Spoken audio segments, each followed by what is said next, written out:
Hi, I'm Susan Taylor with Scripps Health in San Diego, California. You have type 1 diabetes and you are planning to get pregnant, or you just found out that you are pregnant. What steps do you need to take to ensure that you have a healthy pregnancy? Joining us to talk about this is Dr. Daniela Gomez. She is an obstetrician and gynecologist with the Scripps Clinic Medical Group. She specializes in maternal and fetal health. Doctor, thanks so much for being with us. Hi, Susan. Thank you so much for having me today. So, what are you and your baby at risk for if you have diabetes during pregnancy? Having diabetes during a pregnancy does increase risks for both mom and baby. For mom, there can be worsening of pre-existing conditions. There's an increased risk of potentially a C-section. There's an increased risk of needing medications such as insulin during the pregnancy. For baby, there can be increased risks of birth defects, of getting too large, of potentially needing to go to the NICU, as well as other complications. Go into a little bit more detail about the risks for mom. So certain risks for mom are very well documented, including the risk for hypertensive disorders of pregnancy, meaning high blood pressure issues, things like preeclampsia, especially if mom has issues with her kidneys or other vascular issues before going into the pregnancy. Additionally, because there can be so many complications in the pregnancy, there's a higher risk for preterm delivery, either caused by us or spontaneous. Spontaneous deliveries for moms sometimes can be due to the fact that moms can have increased amniotic fluid if their blood sugar is not well controlled, and that can sometimes lead to preterm labor as well. What about eye or kidney issues? If you have issues with your eyes or kidneys ahead of time, those issues can worsen. So oftentimes we will ask that moms go see an eye doctor before getting pregnant or at the very beginning of pregnancy so we can establish their eye health. And in addition, for kidneys, we definitely want you being followed by your kidney doctor if you already have one. And we definitely want to look at the baseline function of your kidneys when you first become pregnant. And are there any additional steps that you should take to reduce the risks for mom and that unborn baby? We always say that healthy pregnancies begin with a healthy mom. So if you are planning pregnancy, it is very important that you go see your doctors ahead of time and that you go see your obstetrician, gynecologist ahead of time to talk about some of the things you can do to prepare yourself. Definitely wanting to get your blood sugar under control. There is something called a hemoglobin A1C that is followed with in patients that are diabetics. If we can get that under 6, that is optimal for a healthy pregnancy. However, it isn't possible for everyone, and definitely want you to consult your doctor before getting pregnant, or if you are already pregnant at the very early stages of your pregnancy. In addition to that, you do want to work closely with your endocrinologist, the doctor that helps manage your diabetes, to make sure that your medications are optimized and that you're not on any medications that might harm a future pregnancy. Any woman that is planning a pregnancy, you want to make sure that you are taking folic acid regularly. The amount will depend on other conditions that you have going on, and definitely something that you can talk about with your obstetrician and your whole team before proceeding with pregnancy. And there are some medications, go into a little bit more detail, that you take for diabetes, and those actually might need to be adjusted during pregnancy. Yes, so there are different medications that can be used to control your diabetes. We prefer the use of insulin in pregnancy for the control of diabetes. So potentially the amount of insulin that you are on or the kind of medication that you are on for your diabetes might need to change. As you go through your pregnancy, your needs for insulin also change, so the dosages will continue to be adjusted. There are other medications that women that have diabetes are placed on to help protect their kidneys, namely things like ACE inhibitors and ARBs, which cannot be used in pregnancy and will need to be stopped and altered for a different medication before you start attempting pregnancy. And what should your targeted glucose levels be during pregnancy? During pregnancy, we typically have you check your blood sugar 4 times a day, though that can vary depending on the situation. We have you check your sugars when you are fasting, so when you first wake up, and 1 hour after your meals. Typically, fasting blood sugars should be less than 95 milligrams per deciliter, and 1 hour after your meals should be less than 140 milligrams per deciliter. And what about the risk of hypoglycemia during pregnancy? How do you monitor and treat that? Pregnant women are, in fact, at slightly higher risk for hypoglycemic episodes, particularly at the end of the first trimester when there are changes in your hormones. It is very important that you carry with you a source of sugar that can be easily digested, something with about 15 milligrams of carbohydrates that you can easily take if you are feeling that your blood sugar is low. It's also important to let your family members and friends know that you have diabetes so that if there is an issue, they can also jump in and help you. And talk a little bit more about the pregnancy complications for women who have the type 1 diabetes, such as the preeclampsia, having a really large baby, preterm birth, miscarriage, a stillbirth. Some of the other complications that we talk about for women with diabetes include having a large baby. So moms that have diabetes need to be monitored closely for their blood sugars because otherwise it can lead to an overgrowth in the baby's size and an increase in what we call the adipose tissue, otherwise known as the fat, particularly around the baby's shoulders. And that can lead to a complication known as a shoulder dystocia during delivery, which is when the baby gets stuck during delivery, which is considered an emergency. There are also increased risks of miscarriages if blood sugars are elevated, particularly before getting pregnant and in the first trimester. And also there's an increased risk of stillbirth if your blood sugar is not well controlled later on in the pregnancy. And what about excess amniotic fluid, which actually can lead to preterm labor? Women that have elevated blood sugars throughout the pregnancy that are not well controlled can have what we call polyhydramnios, which is an elevation in the amniotic fluid level. That is due to the fact that the fetus is making an excess amount of urine.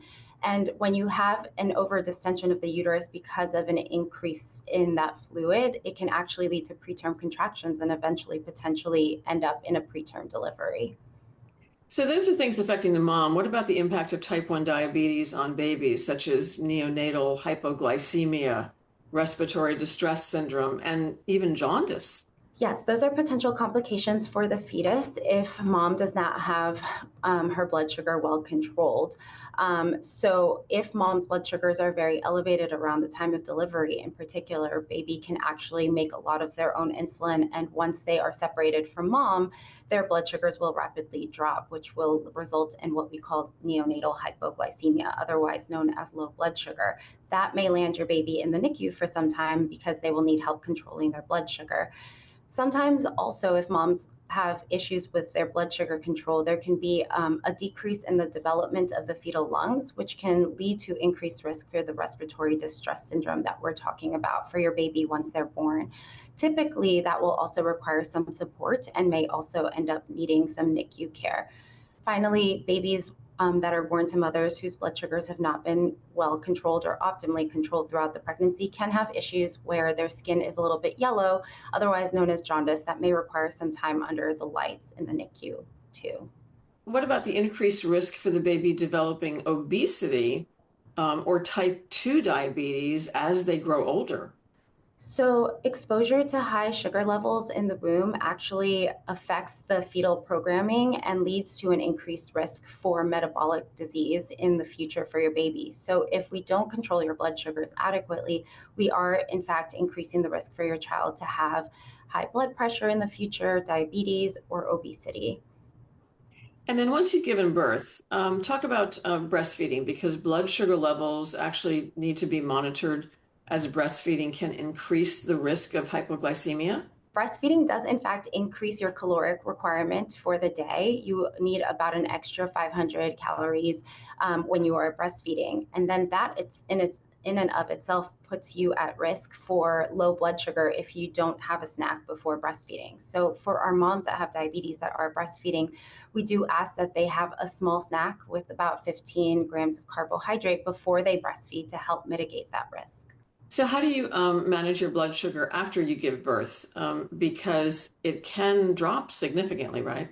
Your insulin sensitivity does increase again after you've delivered. Once that placenta is out, your need for insulin is going to drop about half to a third of what it was before you gave birth. So because of that, we make sure that we alter the medications that you are currently on. We will either cut it in half or cut it down to one third of what you were on. And we will continue to monitor the blood sugar and make adjustments as needed. And what about mental health? Because I understand that women who have type 1 diabetes are at higher risk for postpartum depression. Yes, that is true. There is a slightly higher risk for postpartum depression, but just like with all our mothers, we make sure that we are doing assessments for postpartum depression and we have access to resources that we can provide if they are necessary. Do all of these things apply if the mom has type 2 diabetes or gestational diabetes, which is diabetes that you get when you become pregnant? Women with type 1 diabetes tend to be slightly higher risk than type 2 diabetes. However, many of the same risk factors stand true for moms with type 2 diabetes and gestational diabetes. The difference is that moms with gestational diabetes and type 2 diabetes typically have a lower need for insulin or may not need insulin at all. And they usually have a little bit of an easier time controlling their blood sugars. So each case is individualized because someone that has type 2 diabetes might be really well controlled, while somebody that has type 2 diabetes may actually need a lot more support. Pregnant women are really hungry because you're eating for two. How do you manage that hunger while keeping mom and growing baby healthy? What foods should you have? What foods should you be avoiding?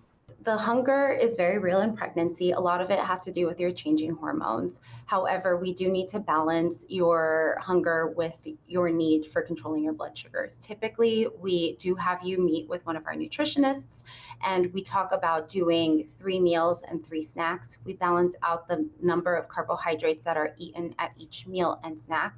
And we make sure that we focus on things like lean proteins and carbohydrates that are complex as opposed to simple carbs like candy or ice cream. Having a multidisciplinary team with experience in high risk pregnancies, talk about that because there's the whole team is what endocrinologist, registered dietitian, pediatrician, neonatologist.